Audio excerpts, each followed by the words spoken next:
Energy of the Daleks, the fourth story in the first series of the Fourth Doctor Adventures, released on Big Finish in 2 parts on the 12th of April 2012, and written by Nicholas Briggs.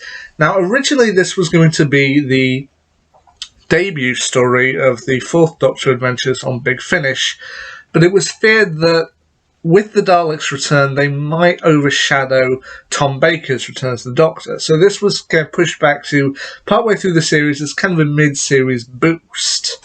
But listening it through, it's a good listen. The Fourth Doctor, voiced once again by the legendary Tom Baker, takes his companion Leela, voiced once again by Louise Jameson, for a trip in the TARDIS to the, I guess at the time, not so distant future. He intends to take her to 2015. However, some type of thing occurs in the TARDIS and they instead get taken to 2025, where planet Earth is in the midst of an energy crisis. Yeah, okay. Given the point I'm listening to this story in 2023, yeah, some of the parallels, they don't escape me, because okay, this story was released in 2012, so 2015 was not too far away. That was only 3 years away. 2025, that was 13 years away. So at the point I'm listening to this, 2025 is only 2 years away, and yeah, we are currently in the midst of energy crises all over the place. But anyway. However, this kind of big inventor, Damien Stevens, voiced by Alex Lowe, he has come up with this grand plan. He has created the Globesphere Corporation, and he plans to use solar panel fields that he's installed on the moon at a moon base in order to stream energy to people's homes. Now, apparently he did this because he wanted to avoid something similar to what happened to his mother. His mother had apparently died of exposure after, when she couldn't pay the bills anymore, the energy company cut off her power, and as I said, she died of exposure. He wants to prevent stuff like that from happening again, so he has set up the Globesphere Corporation to provide much more affordable energy to everyone on Earth, direct from the moon. However, he has got people who are protesting it, namely an old friend of his named Jack Coulson, voiced by Mark Benson. Both Coulson and Stevens had attended Durham University together, and it kind of surprises Coulson that Damien went into this, because when they were in university together, Jack Coulson was always the scientific mind, whereas Damien Stevens was always more radical. But it turns out there's something much more sinister going on, and it turns out the Daleks have gotten involved with this, as they wish to use the Globesphere Corporation not to provide affordable energy to everyone on Earth, but they want to use the energy to create a kind of force field around the Earth that would interfere with the Earth's gravity. And interfering with the gravity of the Earth, they want to use it to push the moon away, which would cause geological devastation on Earth and will ultimately wipe out the human race, so that the humans can't stand up to the Daleks in the future.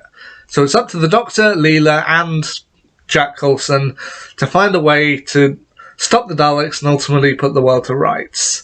Now, the one cast member who I do have a little bit more to say on the matter is Mark Benson, as Jack Coulson. Now, this isn't Benson's first foray into the Doctor Who canon, as it was. Some may remember him as Clive, the conspiracy theorist who Rose talks to in the first episode of The Revival, Rose. But that apparently wasn't his only foray either. He also appears in the Big Finish main range story Invaders from Mars, which is an 8th Doctor story that I haven't listened to yet. I probably will get around to it sooner or later. And he will also appear voicing different alternate versions of Clive in the Rose Tyler Dimension canon series from Big Finish. So yeah, once again, for me, having only been familiar with Mark Benson as kind of an actor and celebrity from things like Strictly Come Dancing and from Scoop, it's nice to hear him get another role in the universe, because in terms of on screen, he only got one appearance in Rose, so it's nice to hear him get another role. Other characters who they encounter along the way include two technicians who work with Damien on his moon base, Lydia Harding and Kevin Winston, voiced by Caroline Keefe and Dan Starkey, Robo-Men, who the Daleks have created in order to protect their plans, voiced by John Dorney, and of course the Daleks themselves, voiced by Nicholas Briggs. Also, it's said that in this alternate version of 2025, the Globesphere Corporation is built out of the National Gallery, to which, to my knowledge, the National Gallery is still around. And yes, I know Doctor Who is fictional, but come on, let's have a little fun here. To think that in 2 years' time, the National Gallery is going to shut down and become an energy corporation, that's pretty dark stuff.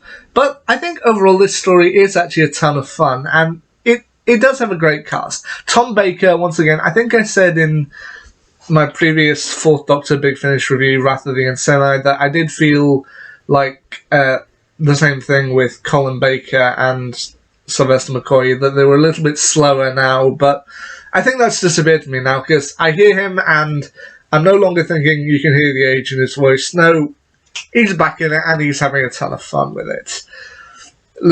Louis Jameson, once again, does great. I love Mark Benton here. Alex Lowe does good for what he's given. Dan Starkey and Caroline Keefe, they do great. John Dorney, he does great. And of course, Nicholas Briggs as the Daleks. What more can you want?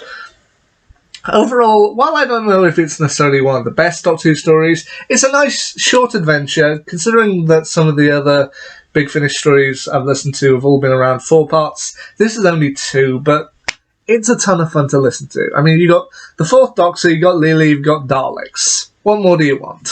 So there you go, that's my quick little thoughts on the Fourth Doctor story, Energy of the Daleks from Big Finish. Once again, while doing my next Big Finish story, I'll have to wait and see. Till then, see ya.